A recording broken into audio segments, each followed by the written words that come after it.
So hopefully you had a nice rest and a nice lunch, and the stretching of your brain has been able to relax, because we're going to go there again. Now, I heard some whispers and some rumors that it was a little high shelf last night, and I tried to warn you, and this is going to happen again. This is the nature of what we're dealing with. But I want to give you guys a little bit of hopefully relatability, and I want you to understand, like when I read, for example, something by Karl Marx or one of these Marxists on down the line, I don't even consider having read it the first time that I read it, because I actually don't know what in the heck it says. It sounds very weird to say this. It sounds almost like something they would accuse you of if they maybe accused people of things that they're actually doing, which we call the iron law of woke projection. But they write in kind of coded language. And it's not just coded language, it's the fact that the words that they use, they're not just complicated, they have a whole bunch of things that they imply that you don't realize the first few times. So usually for me, it's about the fifth or sixth time that I read one of these things, usually having to go read other things in between, that I start to get an idea of what they're actually talking about. And so if it feels like it might be a little bit hard to grasp some of these concepts, it is. I would strongly encourage you to do the best you can, but I would also encourage you to go back and revisit this when you get a chance, if and when you have time, when the videos are out and available, because you're not going to get a lot of this on the first go. I'm literally describing to you an alien way of thinking about the world that's been with us, depending on how you want to mark the clock, for at least a century and a half, but arguably since the snake lied in Genesis. And you didn't know that this other alien way of thinking about the world was tagging along and grafting itself into things that sound like they're perfectly normal, like, I don't know, the government or something.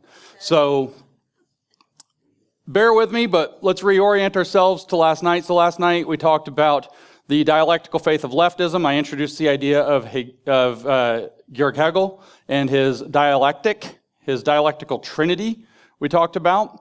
And I connected that to the idea of Jean-Jacques Rousseau's social contract, which very gratefully Mike talked about this morning. And so you got an even deeper, and I hope clarifying, dive into the relevance of Jean-Jacques Rousseau's leftism in this. And today what we're going to actually look at is where these things come together with Karl Marx's actual creation of what we would call dialectical leftism, if we wanted to be very broad in general, or just the theology of Marxism. The technical title of this talk, which is not in your program, is Marx's Ontology of Man and the Telos of History. So you can tell it's going to be light. It sounds hard, but it's not. Marx had a very particular theory of what it means to be human. That's Marx's Ontology of Man. His whole religion's based off of this conception of what it actually means to be human, except for it also the Telos of History. History has a purpose. For a long time, I erroneously thought people would say, well, if Marxism's like a religion, what's its God? And history. History itself is its God. History, the unfolding of all of man's activities from the beginning of whatever we consider man through the present into the future to the end point of history when finally everything becomes perfect. And the purpose of history, the telos of history, this is history with a capital H. It's a history you have to be on the right side of to be satisfactory to the woke. It's a history that you, by being here, are on the wrong side of, according to them, is the project. It is the purpose. Moving history along to its end as quickly as possible is the purpose of being. And that's arriving at the utopia, where history ends because we no longer have contradictions between one another. We no longer have contradictions, as we talked about last night, between the theoretical idea and the practical idea, the theory and practice, the ideas of how the world should work and how it gets implemented. Those contradictions are all worked out and resolved dialectically. So I want to reorient also to something that Mike showed yesterday on the screen, George Soros' quote from The Alchemy of Finance in 1992, because it contextualizes what we talked about Hegel yesterday. Soros wrote, and I'm not going to give the whole quote, it drives me crazy because I feel like the word "the" should be in front of this, but he says, scientific method seeks to understand things as they are, while alchemy seeks to bring about a desired state of affairs. So if you don't remember anything else about Hegel, except that he had some dialectic that's important somehow, which you probably should remember that part, you should remember that Hegel was an alchemist. And if you forget the dialectic, you should remember that Hegel was an alchemist. Scientific method seeks to understand things as they are, while alchemy seeks to bring about a desired state of affairs. Okay, that's how George Soros wrote this down in 1992. But let's translate ourselves back maybe to 1807 when Hegel was writing the Phenomenology of Spirit, and how would he spell it? He would use the words that he used, which I introduced to you yesterday, the German words, Verstand and Vernunft, to understand and reason, higher level reason, that composed his Wissenschaft, his science, his System der Wissenschaft, his system of science. And he would say, Verstand, understanding, seeks to understand things as they are, while Vernunft, reason, seeks to bring about a desired state of affairs. In the middle part of this whole story, which we might talk about some tomorrow, we have the critical theorists, and Max Horkheimer very nearly wrote this in 1937 when he described the difference between what he called the critical theory and the traditional theory, which he had separated the concept of theory in an essay in 1937 into these two branches. And he would say the same thing. You would say traditional theory seeks to understand things as they are, while critical theory seeks to bring about a desired state of affairs. So there's this continuity from Hegel through Marx to Marx's acolytes in the cultural and critical Marxists, down to, for whatever set of reasons, George Soros in 1992, with the same exact sentence, with the same exact content, with the same exact meaning. There's a lower level of scientific understanding that's merely to understand what we see in the world, and there's a higher level of system of science, which I'm going to argue is their theology, that we use to transform the world through dialectical transformation. We're going to take the world as it is and transform it into something it is not yet, and make that concrete and actual. We maybe only can envision it in the abstract right now, and we have to deal with the contradictions of our imagination by seeing what we see in the world. The theoretical idea meets the practical idea. We have a contradiction, and we're going to try to transform the world as it happens to be now, as a contingent state of the moment, into what it could be to make it the actual state of affairs later. That's the Hegelian dialectical project. It's at the heart of the dialectical leftism that is Marxist theology. Rousseau is necessary for this because Rousseau orients all of this in the left direction, which is toward a kind of a magical rule by the social contract. Mike talked about that extensively this morning. Of course, I talked about it last night, but the idea is that we're willingly giving up some of our freedoms to the greater good, which leads us to somehow attain greater freedom. In other words, it emancipates us from that which is restrictive of us, where we think that we're too legalistic, too reasonable, too whatever, and it confines how we have to be. And we're going to liberate ourselves to be our more true nature selves and become conscious of our true selves underneath. That occurs when the social contract is made right because everybody willingly agrees to it, so in a social circumstance. So we're made free by becoming part of the collective. And if this sounds like a pile of BS contradiction, it's because it is. It actually is. But what we're actually going to achieve is we're not going to be stuck having to live this reasoned, ordered, structured, constrained life of literally dominance of reason or sovereignty of logos. We'll free up the other aspects of man's true humanity, like imagination, emotions, and the senses, which we will not use just to perceive the world, but also to engage in, as they love to say, and they say repeatedly, sensuous experience. And I'll let you follow that rabbit trail in your head for a second. So what Marx is doing to create the theology of Marxism is he's actually importing the leftism of of Rousseau. He's importing the leftism of Rousseau, exactly like Mike was talking about this morning, and he's packaging it up in the dialectical box created by Hegel. So he's putting Rousseau's leftism in the Hegelian dialectical box. He mixes it in because he was a strict materialist with Feuerbach's materialism, as we mentioned last night. In other words, that there is no spiritual realm. And this is going to be very, very key. So the big concepts that we're going to pay attention to today is, what does it mean to be a man? That's going to be one.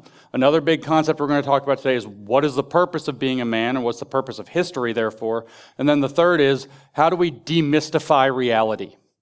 Because the mystifications that he brought to the picture from Feuerbach become central to the way Marx reconceives of these things and crams the leftism of Rousseau into the very obviously theological box of Hegel's heretical dialectic.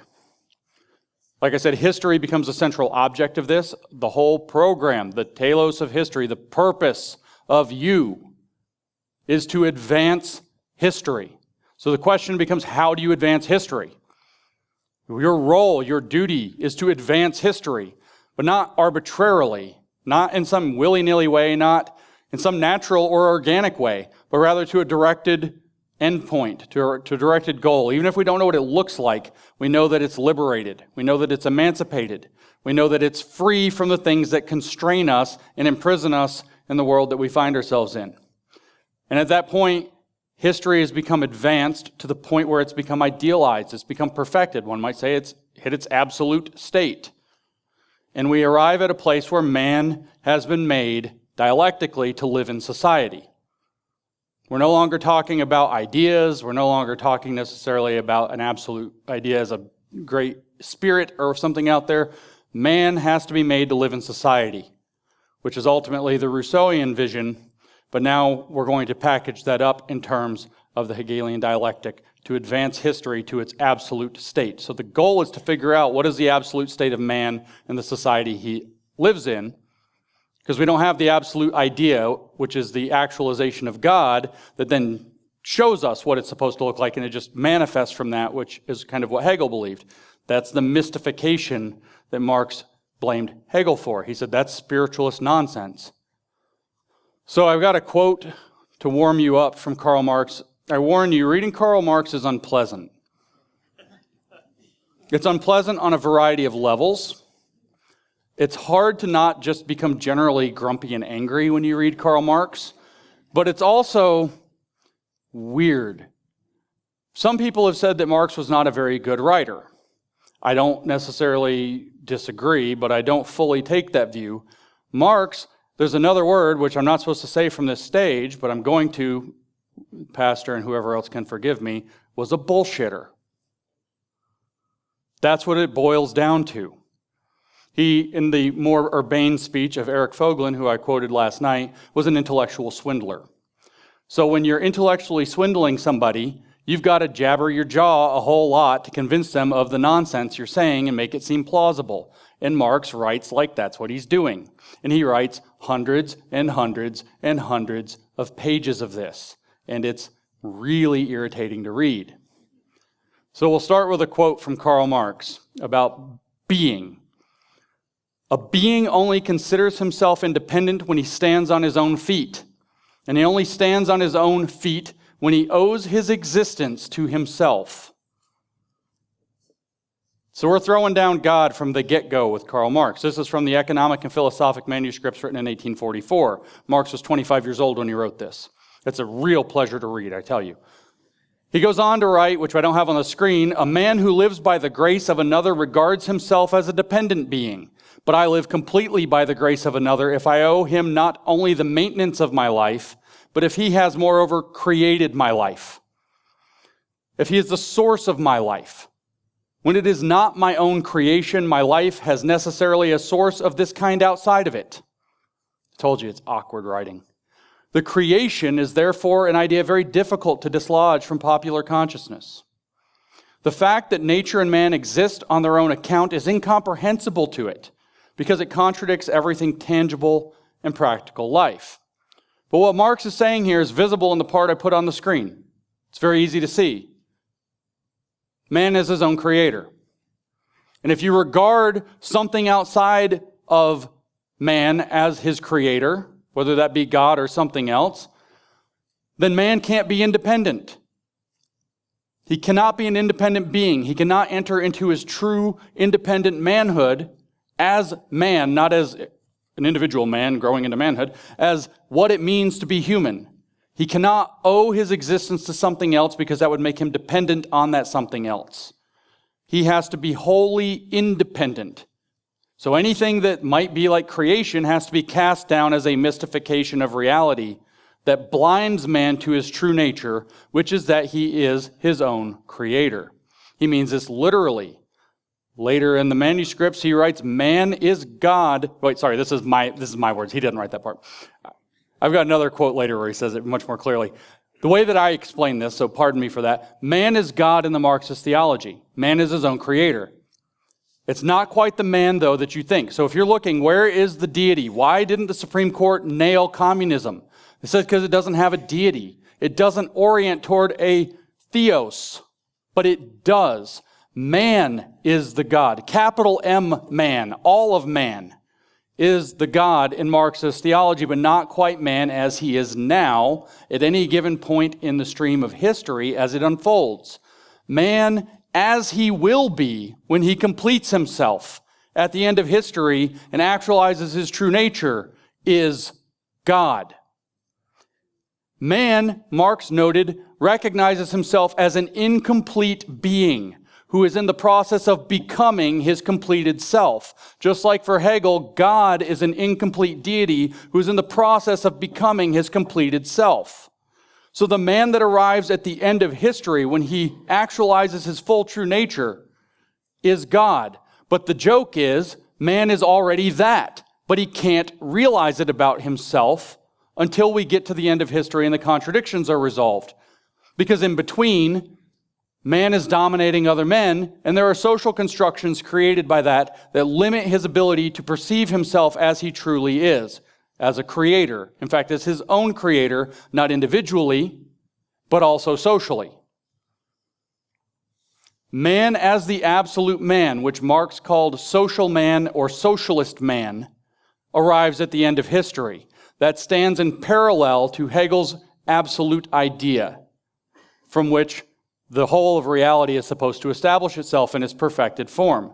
This is the heart of the theology of Marxism.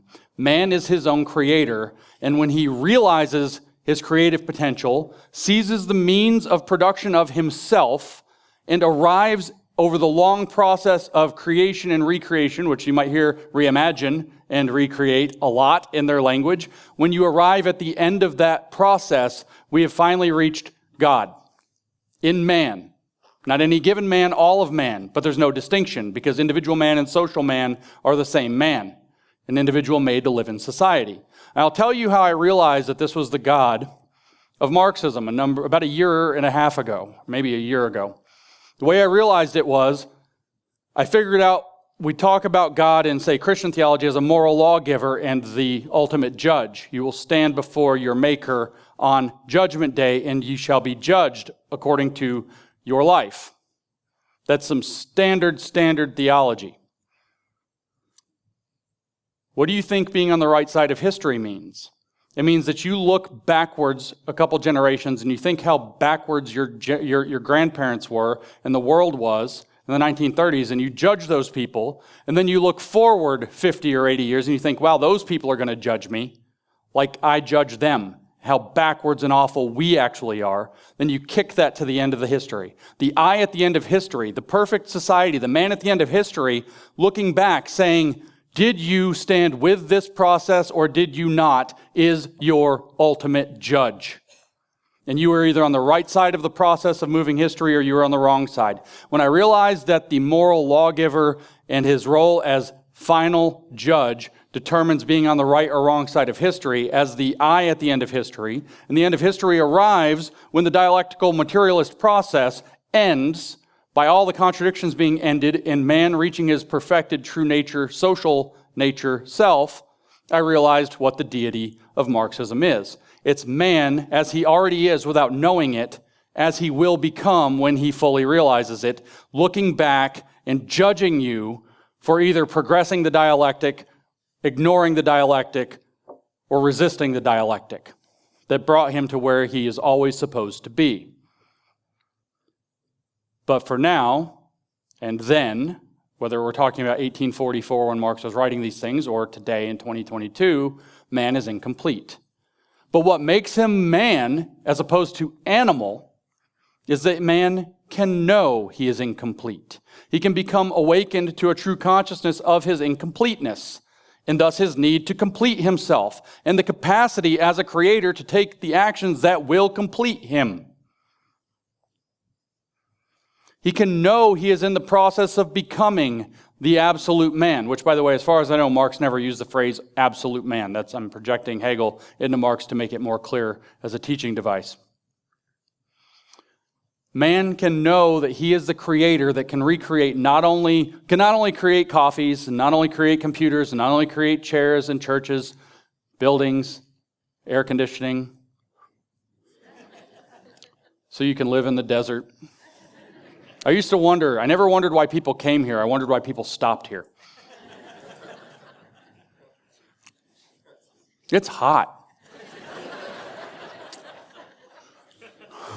I mean, I'm a southerner. It's hot there, but there's water.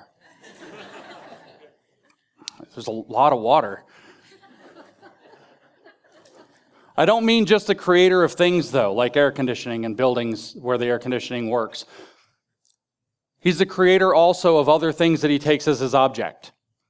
Within the range of his object, as we'll hear later, is society, is man himself, is him himself. You are creating yourself. Imagine yourself to be a bodybuilder, and you go to the gym and you pump iron and you get huge and you become a bodybuilder. You became a bodybuilder. You created yourself as a bodybuilder.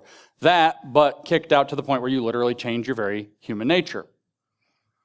And he's not only that, as Marx uses the phrase, he is also the creator of his species being. In other words, what it means to be man as a species. He's reshaping the form of man itself.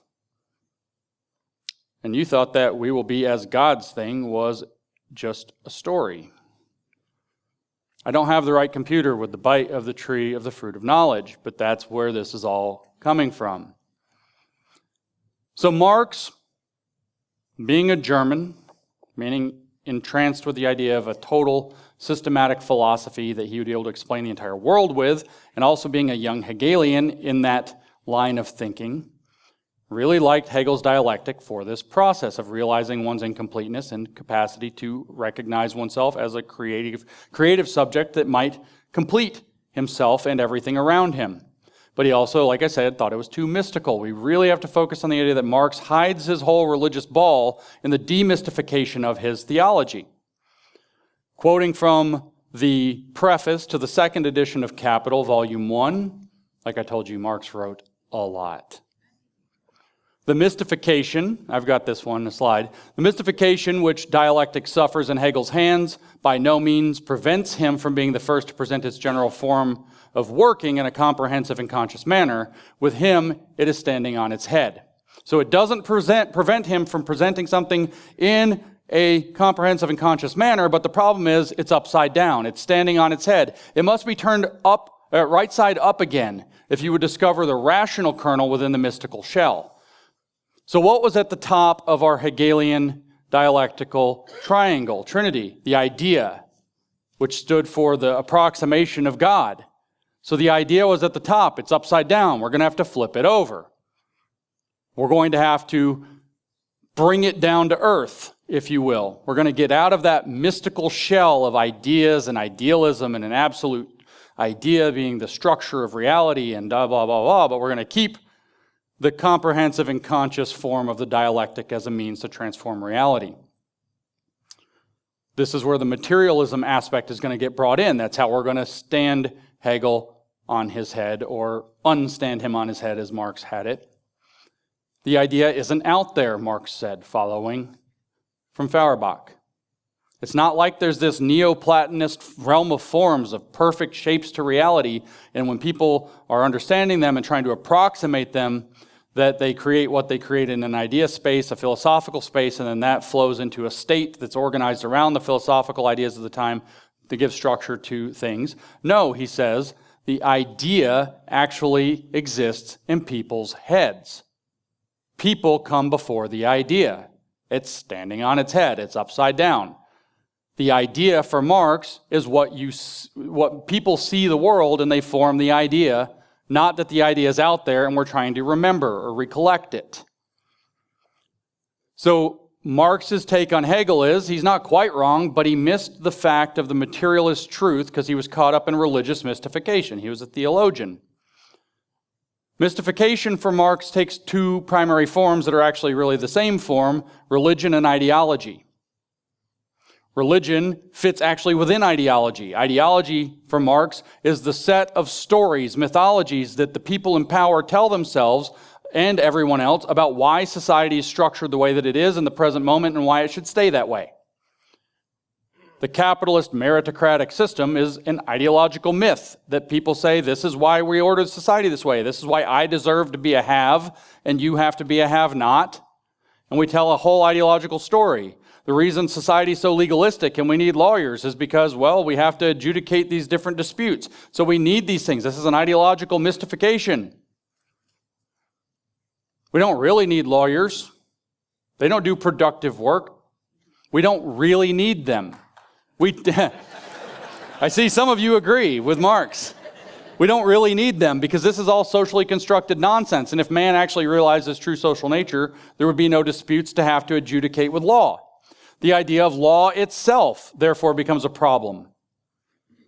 And all of these things point in a single direction for Marx, is that you become able to think of yourself as an individual rather than an individual made to live in society. So what Marxism boils down to then is, like I said, Rousseau's leftism tucked into Hegel's dialectic with all, as much as he could figure out how to do, the so-called mystifications removed. Marx described his own idea, his own theory, Marxism as it came to be called, as the end of ideology.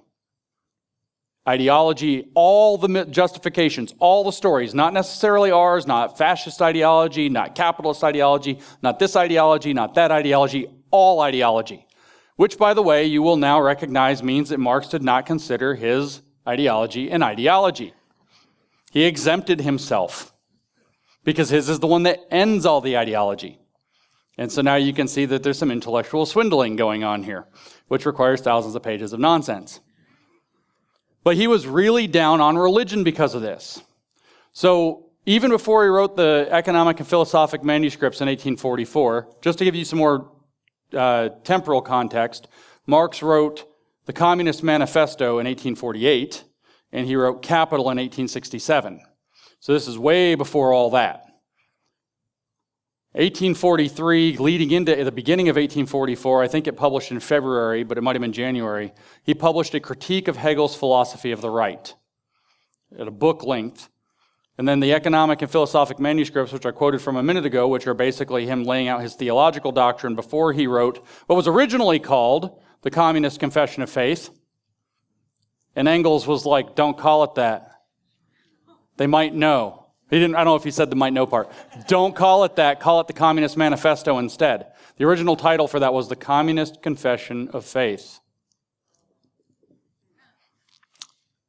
But before that, he wrote the economic and philosophic manuscripts in late 1844, where he laid out these theological ideas, and we're going to spend most of our time in that. But before that, he wrote a critique of Hegel's philosophy of the right. And this is where probably the most famous quote you've ever heard of from Marx resides, and we're going to come to that. But he started off by criticizing religion vigorously. The entire first page in a kind of expanded PDF document, so probably the first few pages in a proper book, are just relentlessly ripping religion apart. And so there I have a quote. Religion is the fantastic realization of the human essence, since the human essence has not acquired any true reality. Humans don't know what humans are. We have not acquired the true reality of what it means to be human, Marx is saying. So we create a fantastic one instead, a fantasy one. That's religion. It's a story people create to tell themselves about who we really are so that we don't have to encounter who we really are. And the reason that we don't want to encounter who we really are is because it would make us take into account the real nature of what we experience. Suffering. Caused by, for Marx, the division of labor.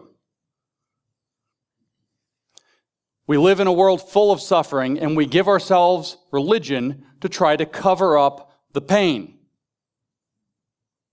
And in the meantime, we try to explain who we are to ourselves with religion in order that we don't think we're giving ourselves some kind of opiate to dull the pain. And so then the famous line, which you've probably heard the last sentence of, but not all of it, religious suffering, and I have this one too for you, is at one and the same time the expression of real suffering and a protest against real suffering. It's a refusal to experience the real suffering of your life. You give it up to God. Religion is the sigh of the oppressed creature, the heart of a heartless world and the soul of soulless conditions. It is the opium of the people.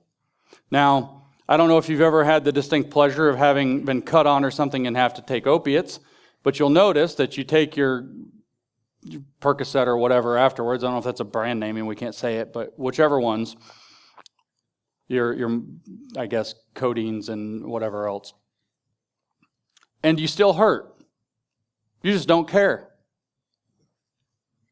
You still feel the pain.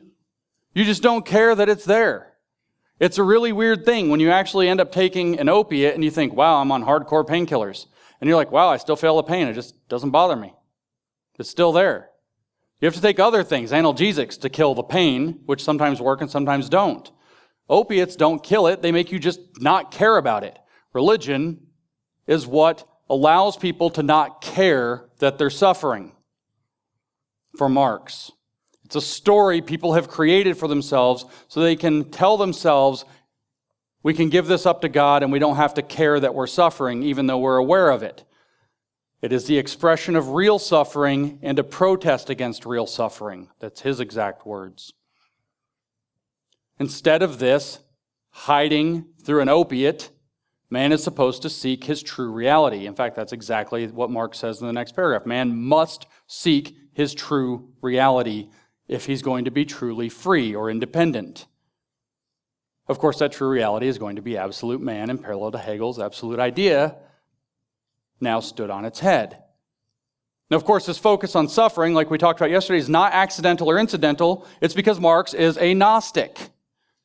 Where Hegel is an alchemist, Marx is a Gnostic. Marx believes he lives in a world he didn't choose to live in that has imprisoned him by the conditions of that world that he doesn't like, and it sucks.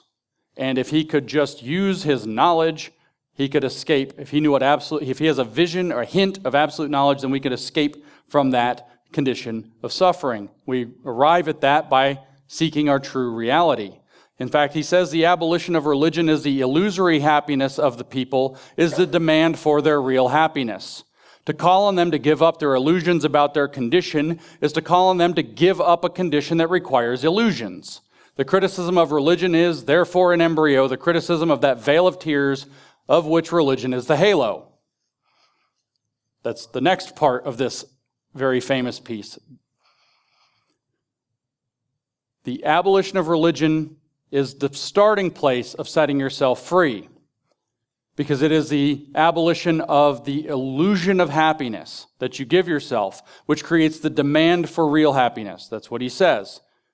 Calling upon someone to give up their illusions forces them, if they want to stop suffering, to give up the condition that requires illusions. The world is the thing that's wrong. It creates conditions that make you have to have a religion to pretend it doesn't suck. So if we get rid of those illusions, we awaken man to his suffering, which gives him secret knowledge and insight that allows him to start the process of giving up. It's the first step. Admitting you have a problem is the first step toward recovery. Life sucks. That's the first step. There is no God, and you probably won't ever hear that from this stage either. I'm paraphrasing Marx, though. There is no God. To ameliorate this problem, we have to do it ourselves. We have to give up the conditions that we live in, transform the world so that we are out of conditions that require illusions in the first place, and thus demystify reality.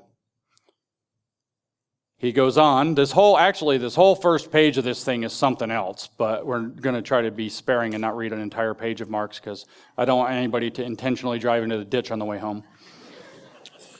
We've got another great quote. The criticism of religion disillusions man. So this is where you start. You criticize religion. So that he will think, act, and fashion his reality like a man who has discarded his illusions and regained his senses. Admitting you have a problem is the first step. So that he will move around himself as his own true son. His own creator. I'm not kidding. Religion is only the illusory sun which revolves around man as long as he does not revolve around himself. Now imagine if I said that this guy was a Gnostic, and I ended up giving you lots of reasons to believe he's a Gnostic, and I said that when you're a Gnostic, what you believe is that you got kicked out of the Garden of Eden because of a cheat. You took one bite of the fruit of the tree of knowledge, and you kind of got to know something, and before you could get all the way there by taking a second bite, they kicked you out so you couldn't get a second bite, and thus you not only never get to all the way to full absolute knowledge like is your birthright, that would show you that you are as gods, but in fact, in addition, you'll never get a chance to touch the tree of life. We'll get you out of here before that. And what if I said that that's the Gnostic condition? If you believe, if you could find that absolute knowledge and take that second bite of the fruit of the tree of knowledge, then you could get back into the garden. And there's your birthright. And that's the Gnostic mission. And when you get in, maybe later, you can get to that fruit of the tree of life. Which is why I don't have a graphic for this. I should have thought ahead. I thought of it about half an hour ago. There's a Time magazine cover from about 2 years ago that looks very suspiciously like a mannequin plugged into the Matrix, and it says 2045, the year man becomes immortal.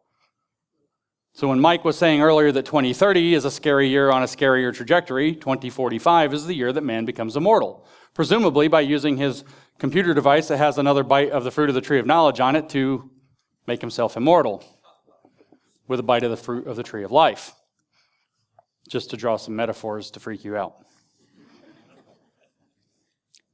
This story has been told before. It is an old story. I've just alluded to it repeatedly, but I'll read it to you from whichever version. You guys can guess which version because you're churchies. Genesis chapter 3, verses 4 and 5. You will not certainly die if you eat of the fruit of the tree in the center of the garden, for God knows that when you eat from it, your eyes will be opened and you will be like God, knowing good and evil. Or as it was rewritten in 1844, the criticism of religion disillusions man so that he will think, act, and fashion his reality like a man who has discarded his illusions and regained his senses, so that he will move around himself as his own true son. Religion is only the illusory sun which revolves around man as long as he does not revolve around himself. How in the world people don't realize that what Marx is explaining as a basis for a religion is kind of beyond me when I start looking at these things. He's like, let's take the snake part of the Genesis story and do that. So why then do we think that Marx was an economic theorist at all? Well, it's because he literally talks about economics in almost everything he ever wrote, except his weird poetry to Satan that he wrote when he was 19. And there's a reason. Now, you're not supposed to psychologize people. So guess what we're going to do? Break the rules. Turns out, Marx did feel like he lived in a prison. It was a prison where people didn't pay all his bills for him. Marx wanted to go to the social club and spout off social theory and write lots of books about capitalism and complain about social ideas and political economy and complain about Adam Smith and complain about every other thing he could complain about and complain about Hegel and complain about everybody, complain about Feuerbach, his mentor, complain about everything. And he wanted to be justified in doing that and to be compensated for doing that. Maybe not necessarily profitably, but certainly he wanted all his bills paid, which is why his mother said, Carl writes a lot about capital, I wish he would earn some. Because he bled his parents dry, then he bled his wife's parents dry, and he suckled off of Friedrich Engels' bank account teat for most of his life. When Friedrich Engels' longtime love interest, we would say common law wife in modern parlance, died many years later after living together for over 20 years. They didn't marry. Carl wrote a letter of condolence that has exactly 2 lines of condolences followed by over 30 lines of when you send in the next check. So Marx wanted people to pay his bills, and because he sometimes had to do things to get money, like badger his mom instead of getting a job, that held him back from writing the social theory that he wanted to do.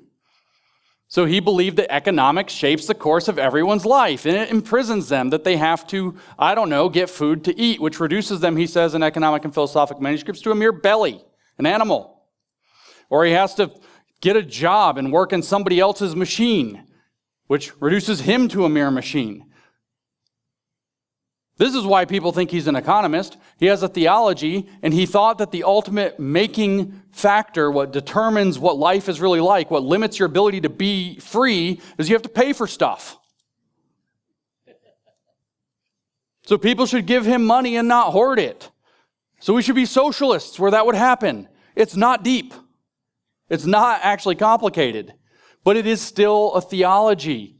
It's still Gnostic. The world sucks for Karl Marx because people aren't giving Karl Marx money. And because of that, he can't do what he wants to do all the time. He has to do work he doesn't want to do instead of work he does want to do. And he writes, the true productive work is work that man does when he doesn't need to do it.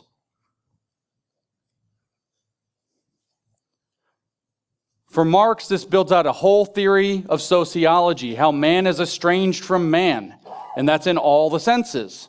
He's estranged from the person who employs him because they have an oppositional relationship of boss versus employee. He's estranged from his coworker because they're competing for the same small pot of resources. He's estranged from himself because he's losing himself to his job. He actually says something completely nonsensical, which is that everything man makes him less. Every bit of work he does, he puts some of himself in the work, so he becomes less as a result. This is a demented mind. But man is also estranged from what it means to be human, which is why he said his entire project is to humanize man and to humanize society and humanize the world. But this is just being estranged from itself. This is a theology where being has been estranged from itself, what it means to be a man. The conditions we live in has estranged us from what it actually means to be a man, so we live in an alien world that's not our own. It's not our own creation. We're creative, but we don't live in our own creation. It feels alien. We're alienated from it. We're alienated from each other. We're alienated from our true selves. And this is where his dialectical meanderings come in, because Hegel had laid out a map for how to transform the world to undo that. If there's a tornado coming, we're going to talk through it. I didn't do it. So you can get a summary of Marx's entire project in this following remark from him. It is therefore the task of history, once the other world of truth has vanished, to establish the truth of this world. It is the immediate task of philosophy. The other world, by the way, is religion. This is at the end of this first page of this critique. It is therefore the task of history, once the other world of truth, religion, has vanished, to establish the truth of this world. It is the immediate task of philosophy, which is in the service of history, to unmask self-estrangement in its unholy forms, once the holy form of human self-estrangement has been unmasked. The holy form of human self-estrangement is religion. He uses lots of big, complicated phrases to say what he means. That's why you have to read it like 11 times. The holy form, but he doesn't put quotes around holy, but the holy form of human self-estrangement is religion. It's the opium that makes him forget that he's suffering or not care. Thus, the criticism of heaven, says Marx, turns into the criticism of earth, the criticism of religion into the criticism of law, the criticism of theology into the criticism of politics. If we just take out the criticism words, heaven and earth are the same place, which we're going to transform into that state. Religion and law are the same thing. Theology and politics are the same thing. Does that feel like any woke religions you know? Isn't that what we've been saying for a few years, feeling around the edges of this monster? Is that they've taken politics as their religion because they feel a vacuum of religious experience? So you criticize religion and create the vacuum of religious experience, and they fill it with a religion of politics. Criticism of theology turns into the criticism of politics, because theology and politics are the same thing for Marx. All he's doing when he talks about his political economic theory is talking about his theology, but he's used this little paragraph to create an intellectual swindle where you don't see it for that. He's not the theologian. He's ending theology. He's not the ideologist. He's ending ideology. He exempts himself from the thing. So dialectical materialism is what this project came to be named. Marx never named it dialectical materialism. It adopted that name later, and it came from Hegel's dialectical trinity. So we'll look at that again if it's queued up. If not, you can use your imagination to remind yourself. So we have the idea giving rise to the state, and the state giving rise to the spirit, and that the broken line there I didn't mention last night means revolution. So it goes up to a higher level because it's a three-dimensional picture on a flat thing. You can go read Flatland and enjoy dimensional theory. I was a mathematician. We can totally go on a tangent here if you want. But his goal is to take this image where you have the absolute idea splitting into a theoretical and practical idea that gives rise to the idea as it is in the world and the state as it is put into practice that gives rise to the conditions of the spirit where it's playing out so that this revolutionary dialectical process can spiral through history to its end, and he stands it on its head. So we go from Hegel's to Marx's. Idea or God is out, man is his own father.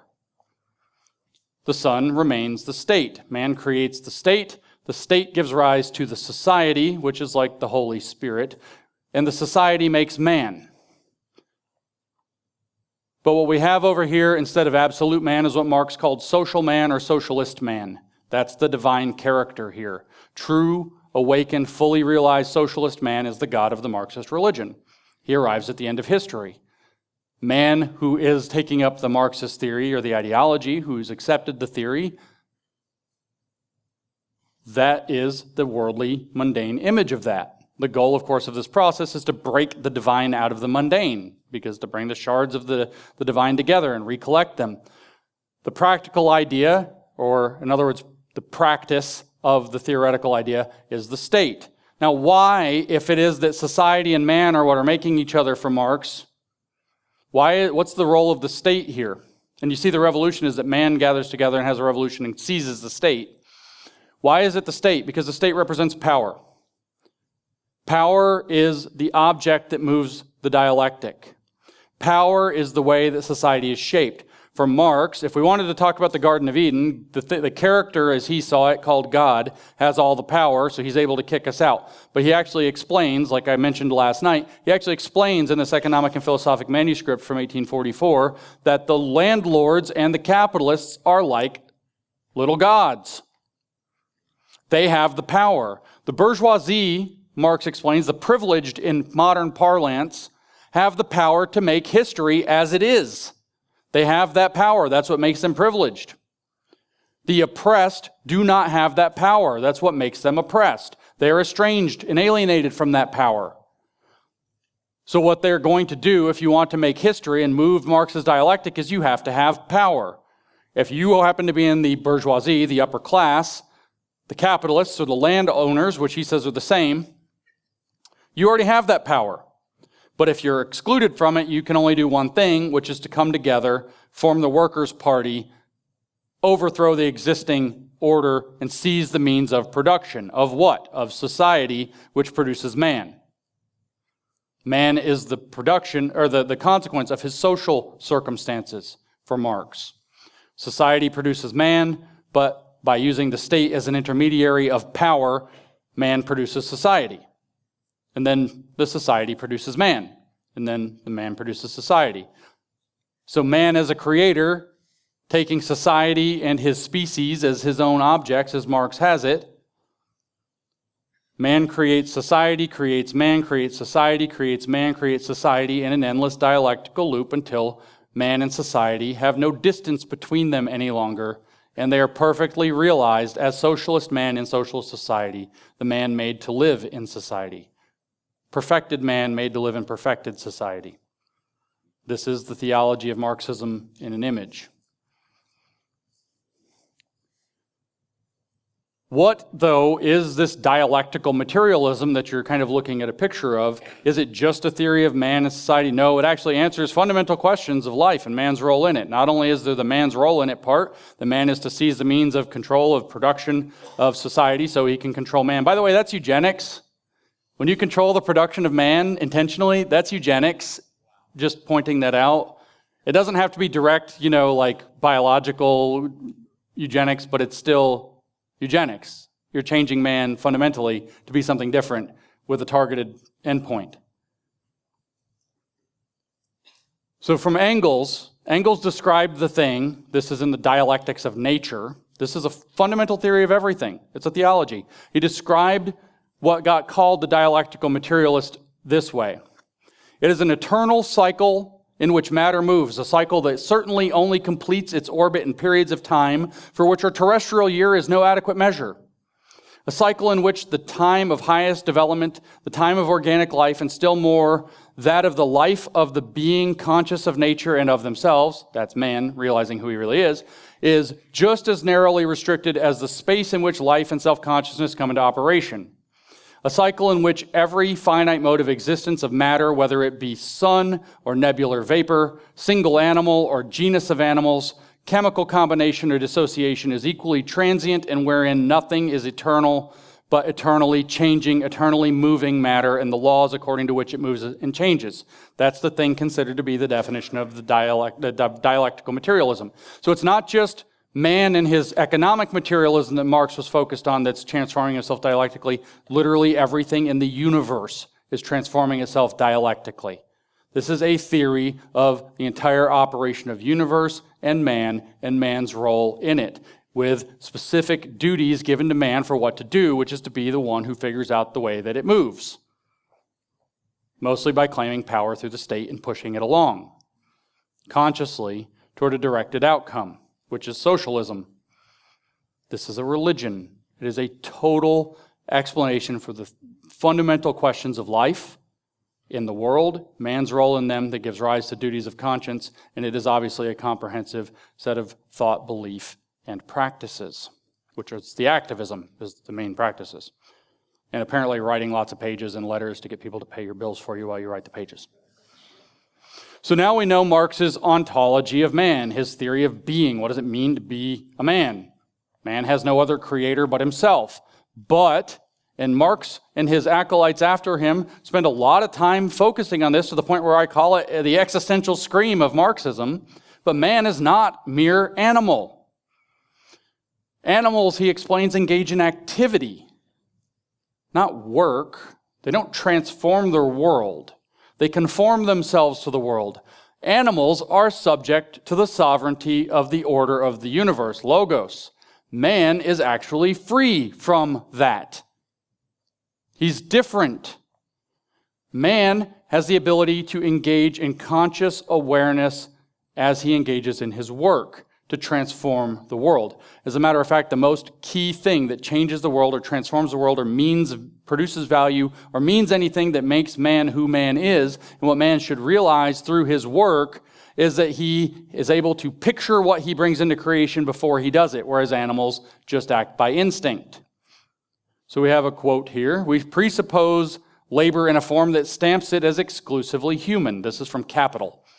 A spider conducts operations that resemble those of a weaver, and a bee puts to shame many an architect in the construction of her cells. But what distinguishes the worst architect from the best of the bees is this, that the architect raises his structure in imagination before he erects it in reality. So you picture what you want to see in the world, then you make it.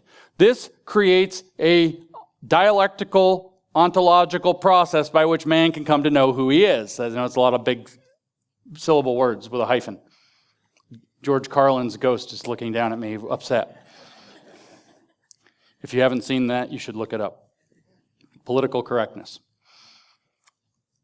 Man pictures the world he wants to make and then makes it. That makes him a creator. This is how Marx resolves that subject-object dialectic that Hegel also talked about that I mentioned last night. Man is a creative subject. He imagines the world he wants to see. And then he makes the computer that he envisioned in his mind. He produces it. He sees that it is good. And in it he sees, wow, I made that. I am somebody who can make that. I thought of what I wanted to make and I made it. I am creative. I have the capacity to transform dead matter from nature into something functional for man. I have humanized the nature into a thing suited for use by man. I create the conditions in which I live. And the goal of the subject-object dialectic for Marx is for man to realize that he is in this relationship. He is a subject who can create the world he wants to live in. In other words, they don't, unlike the animals which conform to the world that they're in,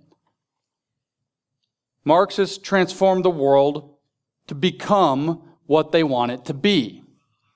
But it's not just matter that you transform. Man takes himself as his own object. Man takes his species as his own object. Man takes his society as his own object. Marx says these things over and over again. Man is a being who can envision what he wants so he can conform the world through his work to himself, not the other way around. He is above the mundane. He is capable of transforming the world. He can humanize the world. He makes matter and other people into things that do human things for him, things suitable to him being human. He humanizes the world, he humanizes himself, he humanizes his species, he humanizes his society, and in the process, because he's a leftist, he's returning it to his true nature, which is social. Actually, it's not because he's a leftist because he wanted people to pay his bills. And the true social man would just pay Marx to do whatever Marx wants to do, because that's true productive work. I scrolled too far. So reading again from the EPM, from the Economic and Philosophic Manuscripts, but man is not merely a natural being, he's a human natural being. That is to say, and that, by the way, emphasis, that italics, Marx uses italics more than anybody I ever read. And it doesn't even make sense. That's another reason it's frustrating to read Marx. I'll try to make it clear where the italics is, but there's no real rules. But man is not merely a natural being, he is a human natural being. That is to say, he is a being for himself. He's not dependent on any creator. Therefore, he is a species being. That's a mysterious term. And has to confirm and manifest himself as such in both his being and in his knowing. So the goal of being human is to realize that you're a species being, which is a being that operates in the context of being for the whole species, a collectivist. Therefore, human objects are not natural objects as they are immediately present themselves, but neither is human sense as it immediately is, as it is objectively human sensibility, human objectivity. Neither, it's hard to figure out what in the heck Marx is saying sometimes. Neither nature objectively nor nature subjectively is directly given in a form adequate to the human being. Man has to make nature, the world, everything that he takes as his object, into something suitable for him, something good enough for him.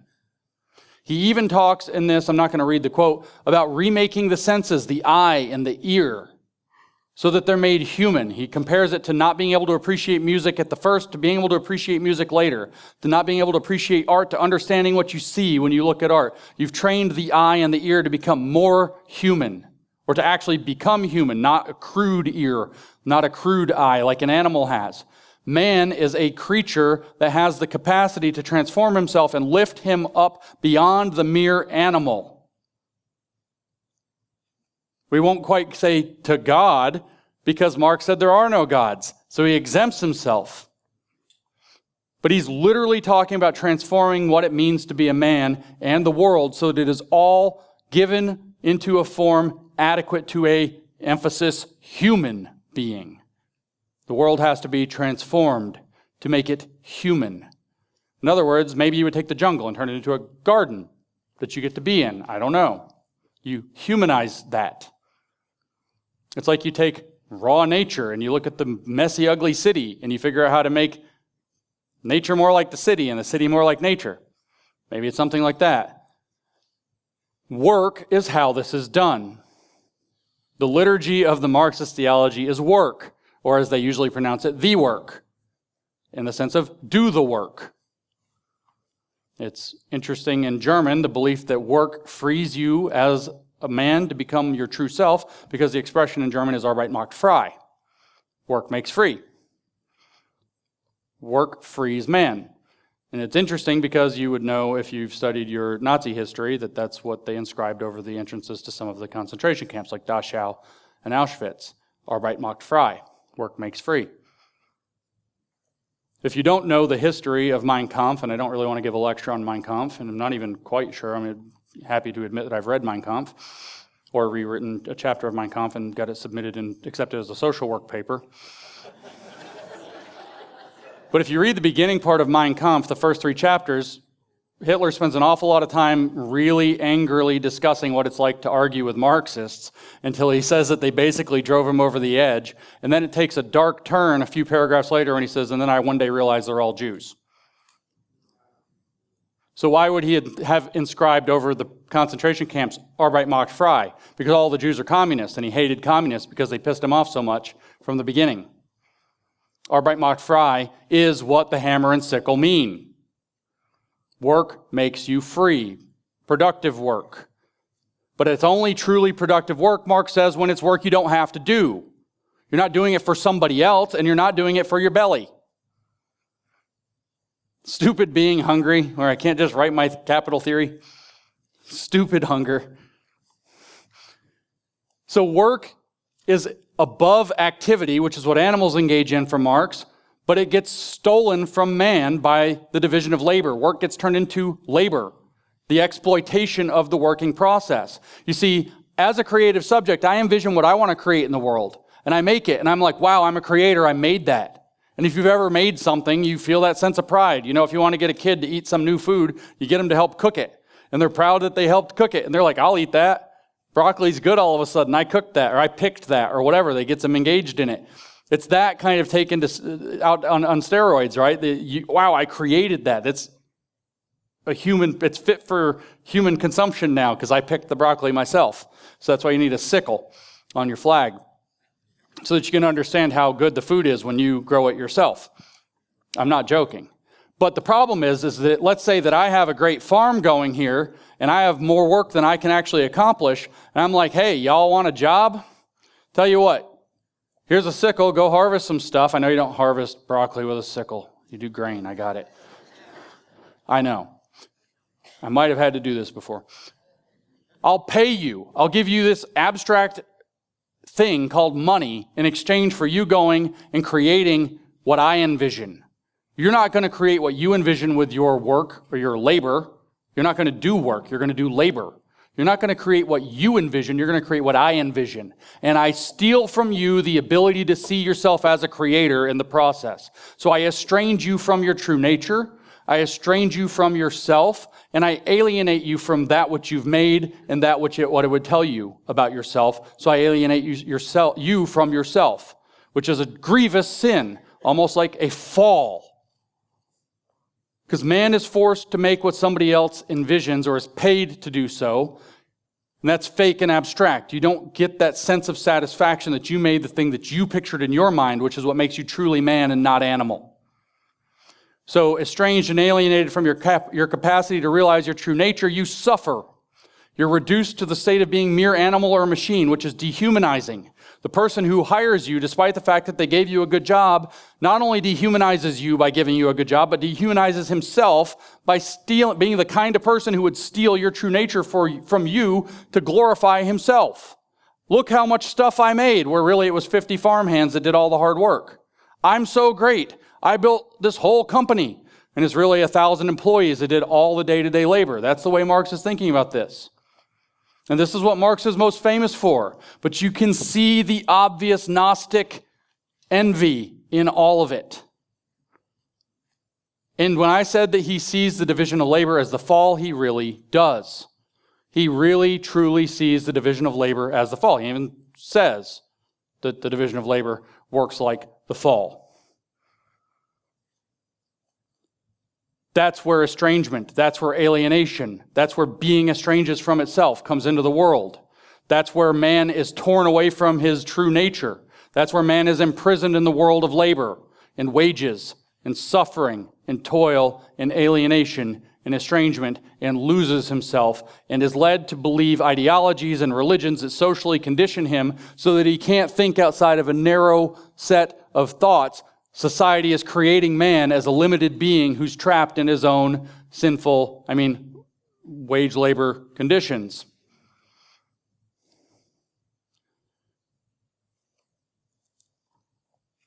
Turns out I already said a whole lot of the things I was going to say are down here, so we're going to skip forward a little bit on my notes. So this is the same dialectical process, guys. This is the same dialectical process. You have theoretical man, that's man as he's entering into the state of understanding theory. In other words, socially conscious man is theoretical man, derived from what we might call social or absolute man. But then you have practical man who's seizing the means of production of man through the state. The idea here is the way that for Marx you overcome the division of labor fall and make your way back into the garden is that the workers realize their estrangement together. They gain class consciousness, whatever that means. They become aware of the state of estrangement and the fact that although they are in a weakened state, that if they band together, they can become great enough to effect a revolution, seize the means of control, and remake society and remake man in the social vision that they've now become conscious to. So you can actually claim power from the margin by getting collective. Imagine like a big circle. Power is in the middle. If you go look, you'll find that they have a lot of drawings where power is in the middle. And then things like capital and white and able-bodied are just a little bit out from that.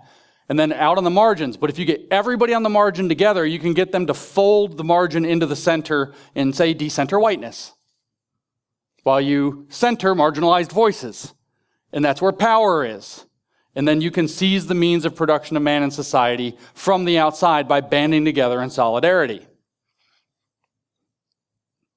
That requires taking that second bite of the fruit of the tree of knowledge to realize that you are oppressed, that you have class consciousness. And I keep saying that. Let me actually tell you where I derived that phrase from. I didn't make that up.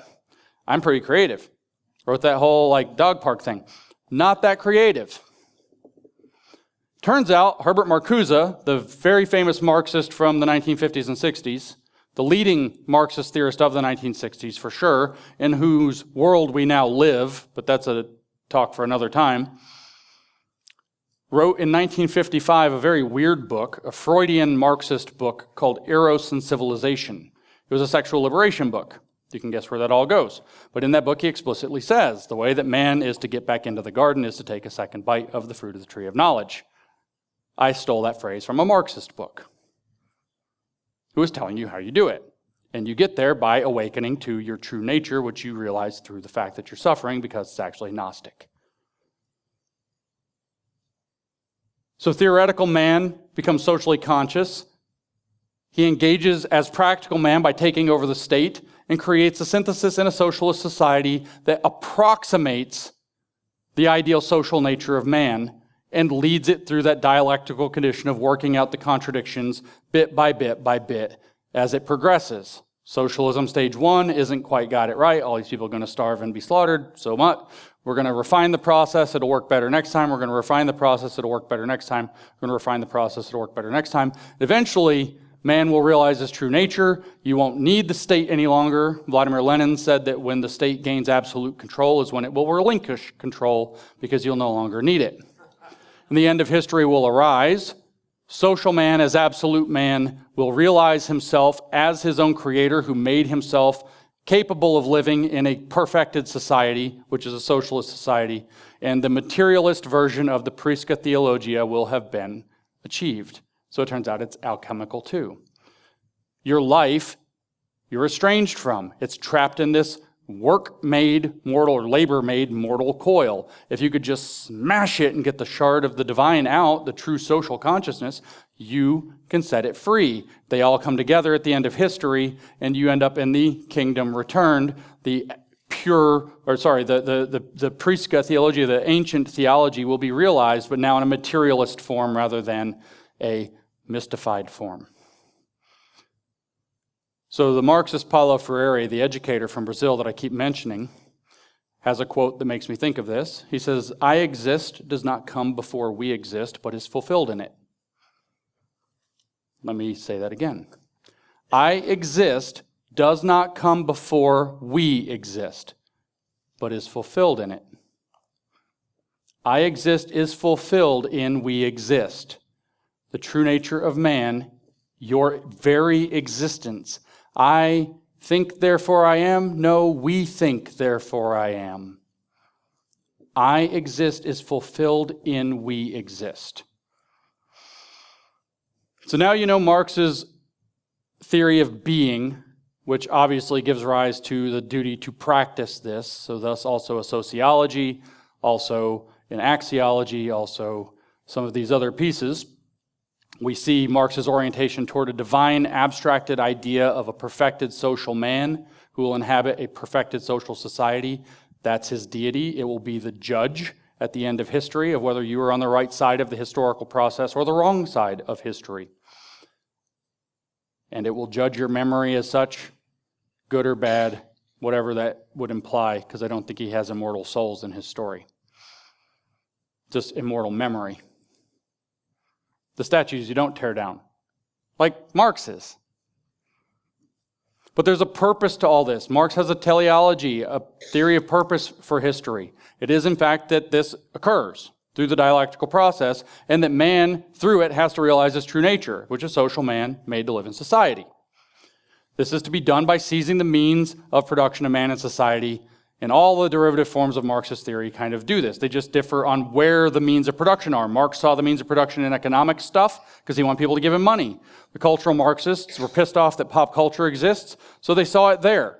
Actually, the cultural Marxists saw it in hegemony in the institutions, so they saw it there. The critical Marxists saw it in the existence of pop culture, which they thought brought people into stupidity and the inability to think in a sophisticated enough way because you're too busy enjoying your Corvette and your Hollywood films to be able to get into the deep critical theology or philosophy and overthrow society. So they saw it there. So they saw it in cultural issues and wanted to turn it over. The identity politicians or identity Marxists saw it in identity politics. The woke Marxists see it in the nature of what knowledge is. So did the postmodernists. But you have to seize the means of production of man in society because the axiom of Marxist theology is man creates society, creates man, creates society, creates man, creates society, until it works this time. True communism has never been tried, by the way, because it hasn't got to the point where it works this time yet. It's not true communism until it's gone through all the socialism phase. Those were just attempts to understand it, to expose new contradictions we didn't realize. So let me give you an idea, because Marx is writing this in the 1840s, Darwin's writing in the 1860s, but people are batting around the ideas of evolutionary theory and trying to figure out, Marx has already cast down religion, so he's trying to figure out how did man become what man is, how is man different from animal, why is man different from animal, what does it mean to be different from animal, and so there's these kind of nascent ideas. I mean, people have been breeding horses, been breeding dogs, been breeding grains, been breeding things through artificial selection and changing them according to their needs and making them what they want, literal eugenics, for a while at this point. But then there's the wild, and somehow maybe there's this idea that Darwin's going to come up with later called natural selection. What Marx is actually saying is up to the point where the Marxist theory, which he called the wissenschaftlicher Sozialismus, the scientific socialism, until that was created, society was evolving kind of organically. Stuff came up, people reacted, people did things, they did it unconsciously. Things happened and you react. How reactionary, the enemy of communism. But then consciousness could arrive with this wissenschaftlicher Sozialismus, scientific socialism, the true scientific, in the Hegelian sense, study of history and its causes. And then man can seize the means of production. So we shift out of society developing organically according to what's happening around it and people making decisions and taking on the charges of what's going on, and we enter into a phase of artificial selection where man is curating society to create the social conditions necessary to create man, to create society, to create man until both are perfected. That's the purpose of the Marxist religion, to get out of the idea that society is going to evolve or change or develop according to the winds of the times, the circumstances people are in, etc., and put it under the control of people who know where it's supposed to go, which is perfected socialism. True communism, where the division of labor has been abolished because private property has been fully transcended.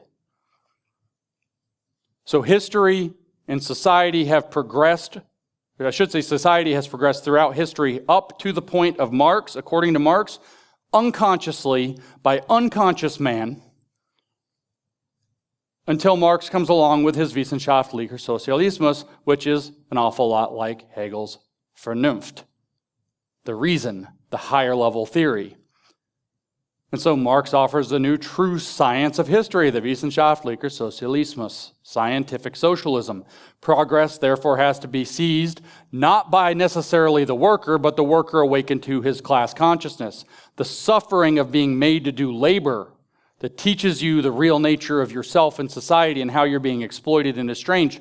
Those people, the most envious and aggrieved, who've had their envy and grievances awakened, like through grievance studies, are to seize the means of production of society. And in their consciousness, they're now going to not direct society randomly through history, but toward its directed purpose. The telos of history. Ontology of man, telos of history. Now we've covered them both. Sounded hard, wasn't hard. It's literally just replacing the development of society with artificial selection of society towards socialism. That's it. And they, the enlightened people who have some glimpse of absolute knowledge, in other words, the Gnostics, are the ones who are going to guide it. And the method they're going to use is the alchemical dialectic to transform society, which he just ripped off from Hegel. So it's Rousseau tucked into the Hegel box and presented in a materialist form so that the mystification is hidden from you. So this gives you all the pieces. We hear, obviously, the ontology, the theory of being.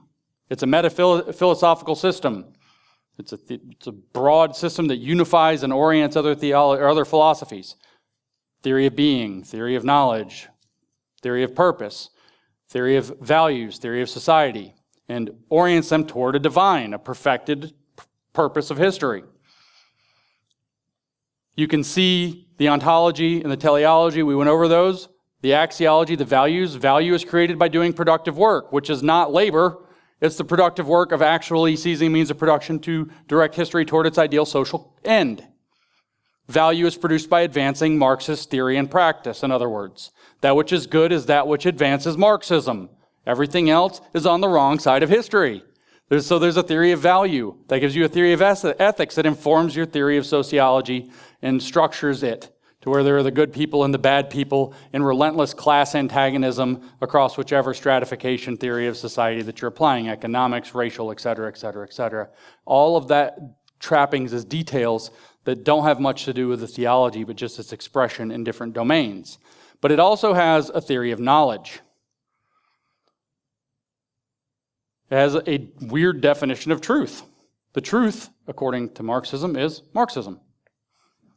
The wissenschaftlicher Sozialismus is the one true study of history and its causes and the conditions of man and how they shape man and society. That which advances the dialectical materialism in theory and practice is therefore true. So we go to Marxists.org, one of the most useful websites in the entire world, believe it or not, because they use, what did I say yesterday? Marxists share your vocabulary, but they don't share your dictionary. And it turns out that they're obsessively proud of their weird definitions, and they write them down. And there's a huge glossary on there that has like 1,000 entries on it, and you can actually read what they think about different ideas. The actual Marxists.org. You can go there and find it yourself. And here's a quote from the entry for truth. Their definition for truth. Truth is usually taken to mean correspondence of an idea to the world outside of thought. In other words, it's real. It's an accurate reflection of the real world. They call it the correspondence theory of truth. However, following Hegel, Marxists take truth to be something that may be said of a social formation or of social practice itself. Truth is socially constructed. The people in power get to decide what's going to be called true and false, and they're going to arrange what the definitions of true and false such that they maintain their power. And the people that have other ideas, like Marx's wissenschaftlicher Sozialismus, are going to be excluded from knowledge. He goes on, the truth of a social practice is always relative.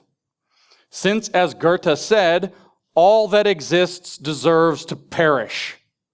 Charming idea at the center of Marxism.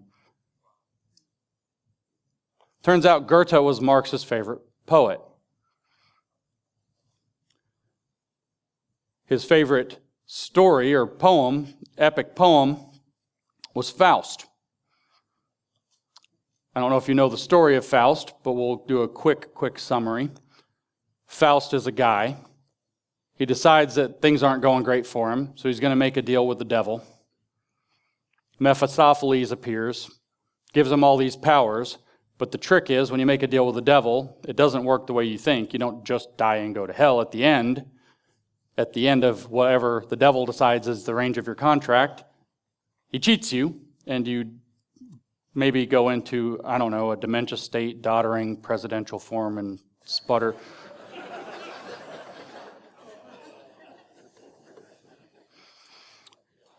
Marx's favorite person to quote from Faust was not Faust, it was Mephistopheles, the voice of the devil. Marxists say that truth is something that's said of a social formation or a social practice itself. It's socially constructed, in other words. The truth of a social practice, though, is always relative. Relative to what for a Marxist? Well, they have the only true study of history, don't they? So relative to what they say it is. Since, as Goethe said, all that exists deserves to perish, sooner or later everything turns out to be false. Everything turns out to be false. Remember, we're throwing down God from the beginning. Reality itself is going to have to turn out to be false. I think it was apparently funny that I said twig and berries yesterday, but the imprisonment in your own body turns out to be false. Men and women being different turns out to be false. In the end, everything turns out to be false because it is false? No, because all that exists deserves to perish. Pure destruction. Some philosophical currents, they tell us, believe that the truth of an idea can be established by logical deduction from clear ideas. In general, each current has its characteristic criterion for truth. He doesn't mention, they don't mention this being the website, the religious definition of truth, but you guys are familiar with that. But he starts off by saying, for rationalism, it is reason. For empiricism, it is observation and experiment. Remember, that was Feynman yesterday. If it disagrees with the experiment, it is wrong. All of science is contained in that simple observation. It doesn't matter how beautiful your theory, doesn't matter who said it. If it disagrees with the experiment, it's wrong. That's just empiricism. That's just one theory of truth. There are others. Pragmatism makes practice the criterion for truth. In other words, that which works is true. But like empiricism, pragmatism knows only immediate individual action and misses the cultural and historical content of the social practice. In other words, it doesn't have the Wissenschaftlicher Sozialismus guiding it. That which works is true, but unlike a mere that which works is true, it should be guided toward the purpose of history. That's what's true. In other words, QED. For Marxism, truth is Marxism, and that which advances Marxism.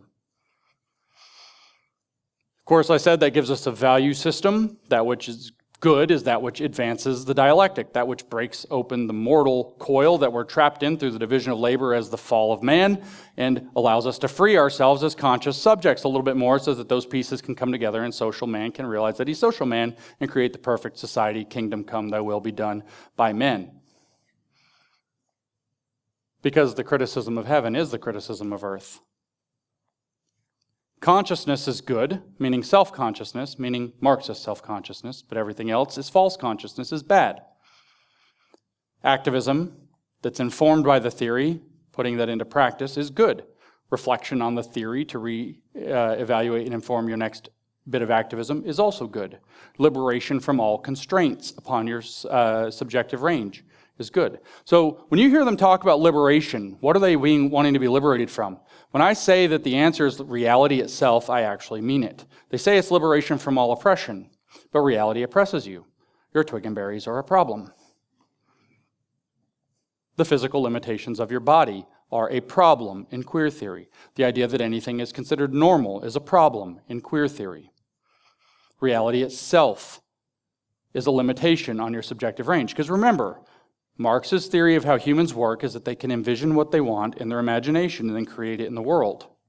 Anything that limits that, normally it's social constructs. Oh, society says you have to be this way. Society says you have to eat. Society says you have to work. Society says you have to do this. Society says you have to dress that way. Society says that you can't loaf around in no clothes with boils all over your body because you've rejected bathing, as Karl Marx did, and bum money off of your mom constantly for the rest of your life if you want to be a productive member of society. So you have to do stuff you don't want to do. That's imprisonment. It limits the range of what you could possibly imagine being or doing. But But it turns out reality itself, through the sovereignty of logos, also limits the subjective range of what's acceptable and possible. So if your body becomes a limitation to what you can envision yourself to be, you have to transform your body. Transition it from one state to another. Never actually being what you've transformed it into, but becoming, in a perpetual state of becoming that which you're transitioning into. I told you, everything that seems super weird, like 12-year-olds wanting to cut off their genitals, makes sense when you understand it in terms of a Marxist theology. But for Marx, the value is located in the work, like the work you do on your body to do the transition, to transform it into the body you imagine yourself to have. The liturgy of this religion is the work. Do the work. George Floyd died. Do the work to overcome your racism, to become an anti-racist in a lifelong process. Ongoing process, I should say, a lifelong commitment to an ongoing process of self-reflection, self-critique, social activism when no one is ever done. Thought, theory, practice, reflection, over and over and over again, do the work to transform the world, to transform the self, to transform mankind, transform the society he lives in. The sociology of this I mentioned earlier is conflict theory that is equipped with standpoint consciousness. You've probably heard the words, thanks to all the churches talking about it, standpoint epistemology over the last couple of years, fancy words that people didn't want to have to learn and shouldn't have had to learn. The idea is that society is broken into the haves and have-nots. Everywhere you can find an axis of power that's created by the false gods of the people who have advantage, the privileged people, you have a stratification. We're in Arizona, so there's rocks. You know what that looks like. Different layers, stratified on top of one another. There's the upper classes and the lower classes. They're in intrinsic antagonistic conflict with one another. This actually generates, through the master-slave dialectical process we discussed yesterday, a consciousness of what it's like to be exploited, to be alienated, to be estranged from your being in the people who suffer from this arrangement. So you have a standpoint consciousness. You don't know what it's like to be me. So as a black man, blah, blah, blah, but as a man, I defer myself to the women in the crowd who blah, blah, blah. That was a paraphrasing of Jarvis Williams from your Southern Baptist Theological Seminary. Mike can probably play the quote for you if you want to hear it from him. That's enforced, like I said, by a mystification called an ideology. Religion is tucked within the ideology. The ideology is the religion of society. The postmodernists called this a meta-narrative. Cultural Marxists talked about it in terms of cultural hegemony. It's a story we tell ourselves about why the world is the way that it is. But the underclass, the marginalized, the oppressed, don't have the power to create that story or tell that story or move history with that story. Only the upper class can do that. The upper class for Marx was organized into a working principle that it called the superstructure of society. And in the superstructure, you get to tell the ideology and live within the ideology and shape society from the proclamation of the ideology. The lower class, though, does work on nature itself. It turns the wood into the desk. This produces value out of their work, which is being stolen by the upper class so that they don't have to do productive work and they can be things like lawyers or priests. But not Marxist theorists because they're very important, pay my bills. But that's the infrastructure. The people who do the productive work are the infrastructure. The people who lord over them with their rationalizations and justifications for why they get to have a better life are the superstructure. Superstructure and infrastructure in a stratified situation are in a dialectical antagonistic relationship of conflict, which creates, as a dialectical synthesis, remember I said they just hyphenate things? Structural conditions. The dialectical relationship, in other words, the spirit aspect, that third piece of the dialectic for this infrastructure, superstructure dialectic, the theory and practice side, the ideologists and the people who do the actual work, theory, practice, creates a structure to society. You've heard this. Maybe white people have access to a special kind of property called whiteness. They granted themselves access to this, and they used that construction and an ideology of white supremacy to exclude people of color from it, who are therefore marginalized and exploited through things like cultural appropriation, where their cultural products are stolen and turned white for the profitability and enjoyment of white people, to their loss of their own identity, their own ability to see themselves as a subject. Kimberly Crenshaw says the statement, "I am black," is an anchor for subjectivity. And that's why it should be embraced over, "I am a person who happens to be black." And what does this produce? You have white people who have access to whiteness. You have capitalists who have access to capital. They exclude people of color or the proletariat from that state, and it creates a structure to society. Structural classism, structural racism, structural cis-heteronormativity, where the people who have access to normalcy exclude the queers. That's a technical term, not a slur. They are the people who have politically oriented themselves in rejection of the normal, in defiance of the normal. And there's structural cis-heteronormativity that seeks to constrain them, to tell them that if you were born with 2 X's on your chromosomes, then you're probably going to be a woman. And if you were born with an X and a Y, then you're a man, and you're just going to have to kind of deal with some of that, because that's reality. And the structural conditions limit the range that you're able to conceive of what it means to be you. Black people, according to Kimberly Crenshaw and critical race theory, can't think of what it's like to be a person because they have imposed upon them the race black, so they have to think of themselves as a black person first, and then a person second, and then they can start working that out, which she says they are therefore forced to lean into by the structural racism of society that's not necessarily perpetrated by any people being racist, as Jarvis Williams told us, but by the existence of the social structures themselves, which are these weird, tenuous, invisible concepts that actually arise from the interplay of there being 2 classes in the first place that are intrinsically in antagonism. That's Marx's sociology. It's intrinsically conflict-oriented between groups, where it's said that the upper class creates the conditions that imprison the lower class, and they have to fight over things one another, and the entire society is structured to keep them stuck in that condition. So when I gave in race Marxism the definition that critical race theory, that it is a belief that the fundamental organizing principle of society is racism that benefits white people, I'm not kidding, that's all it is. Because society creates man, creates society, creates man, creates society. But if you operate this with control of the conscious, the anti-racists, the queer theorists, the Marxists, then you can drive history toward its intended purpose at the end of history, where all of that is undone and we achieve communism or, finally, justice. The absolute man who is absolutely just, like a god, at the end of history is the divine character in this religion, this theology. So now we have the theology of Marxism pretty clearly laid out. Marxism is a theology. Man is his own creator. He's incomplete as he is, but becoming toward his completion through transition of himself. Division of labor is the fall.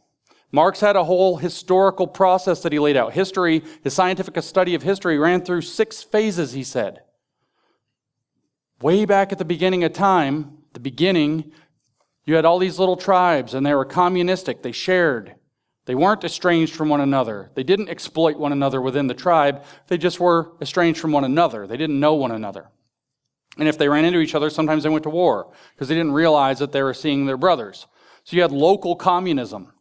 But then the tribes started to overrun one another, and a second phase of history entered where they enslaved members of other tribes in order to do their work for them. The more powerful tribe was like, well, there's all this stuff we have to do every day that sucks.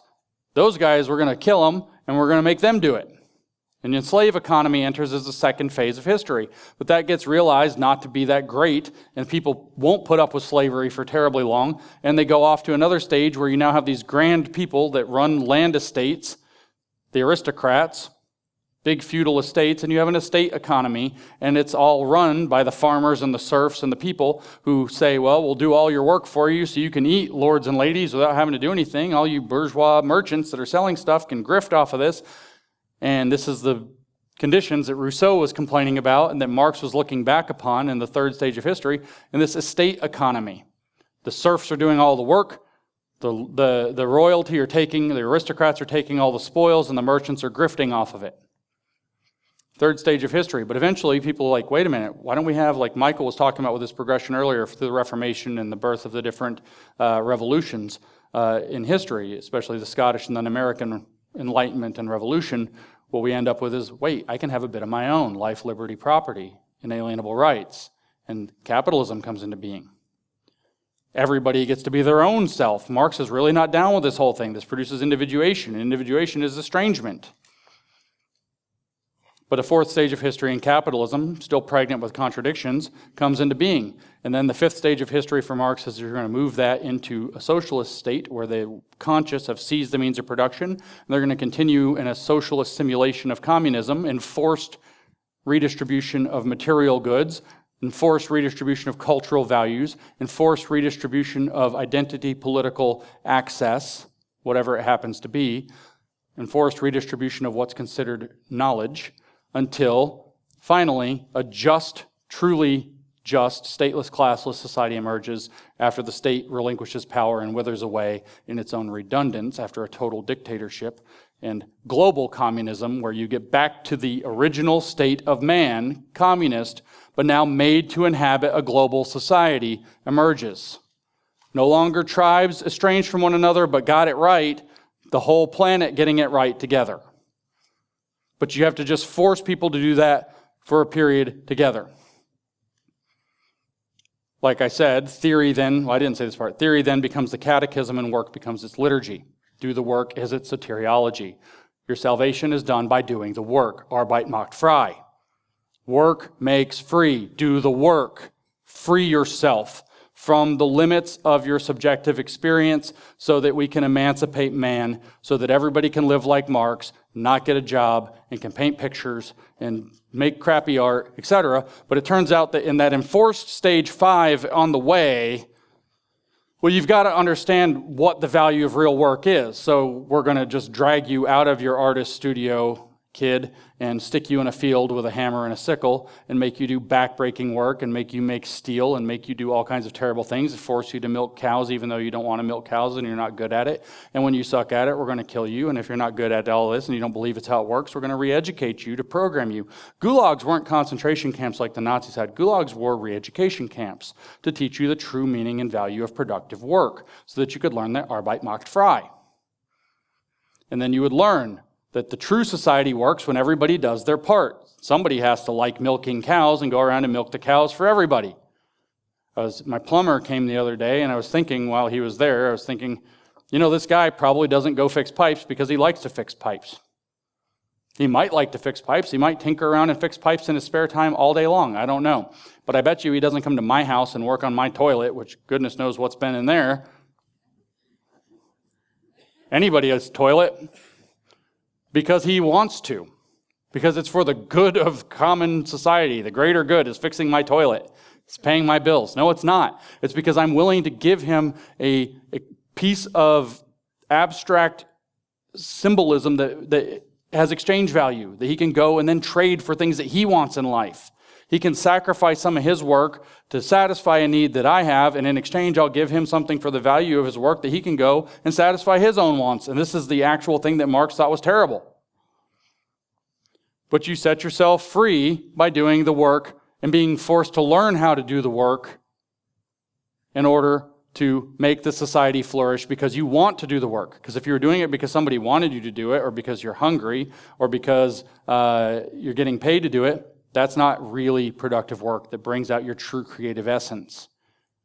The purpose, the mechanism of the purpose is to seize the means of production so he can complete the telos of history. Now this creates an interesting situation. I did that historicism, stages 1 through 4, and then that's where we get to that wiggly line on my graphic, which is revolution. And those, as Michael was talking about earlier, are pretty brutal, pretty bloody. Bolshevik Revolution, not good. French Revolution, not good. Even the American Revolution, which had, turns out, the establishment of a functional society, was pretty bloody. These things aren't actually that smooth. But what revolution represents for the socialist is a complete break from the control of the means of production by people who are unconscious to how it works in terms of its purpose of history, to being handed over to the people who are conscious of its purpose. A complete break. A rapture. And then you have this part where you're trying to get to the kingdom, but it kind of sucks. It's sort of like a tribulation. And at the end of the tribulation, the kingdom arrives. When the garden is remade, in and with knowledge of what it is supposed to be and who is supposed to inhabit it. This religion also has a theodicy, a theory of evil. Evil is resisting or hindering any of this. But that's not usually what a theodicy means. It's an explanation for why there's evil in the world. There's obviously there are good and bad people still, but there's a lot of apparent evils that go along with these revolutions, like, 100 million people dying brutally or starving. Accelerate the contradictions, said Lenin, meaning starve the people so they'll realize the contradictions of their life. Blame the capitalists for their starving. Blame Putin for all the bad things, while you force more and more contradictions on their life and scapegoat it somewhere else. It wasn't the party doing it, it's somebody else. Why is all this evil happening? Why did these regimes collapse? Why did they cause so much suffering? Why are they so evil? Why did Khrushchev have to come out and apologize for the sins of Stalin? And that's because each stage of this was an attempt to implement the imperfect theoretical idea in practice. And since the contradictions weren't all figured out, they were going to manifest. So all those millions dead died in the cause of revealing the contradictions so that the next time will work better. Why do these things seem so bad? Why is there so much bad stuff happening on the path to communism in the socialist enforced state, in the attempt to have the revolution, through the tribulation of socialism? Why is it so evil? Why is there so much evil in the world when it's not just somebody else's fault? Because we're exposing the contradictions. As Hegel said, and I've got this one, I want you to really look at this. And Marx adopted, remember, history moving is one of the major objects we're using here. I'll let you just stare at that before I say it. History uses people and then discards them. History uses people and then discards them. You'll notice if you're a Christian that we often say that God uses you for this, God uses you for that, but nowhere in your theology is God discards you after he got his purpose out of you. The Hegelian Marxist theology has history uses people and then discards them. So let me show you an example. The feminist movement, the women's movement, which viewed women as a class, just like Marx said we have to have class consciousness, it viewed women as a class. Their intrinsic nature is in their class. That's why, like I said earlier, with the Johnny Depp Amber Heard thing, the trial being decided the way that it was, the verdict, we had feminists writing articles that this hurts women as a class because it threatens the Me Too narrative. Believe all women falls apart. And there you have a very prominent case of can't believe a woman. In fact, she mocked and taunted Johnny Depp, saying, go ahead, tell your story, see who believes you. Believe all women. That hurts women as a class. Well, feminism obviously was a big deal. Feminism moved this ball in the identity politics domain way downfield, as we all know.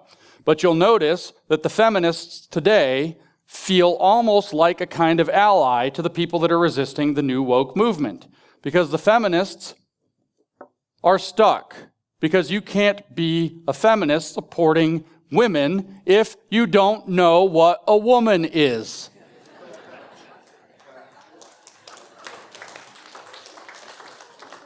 Queer theory has risen up from within sex-positive radical feminism and consumed it from within. And now women are being pushed out of women's sports by men. Women are being raped in prison by men claiming to be women.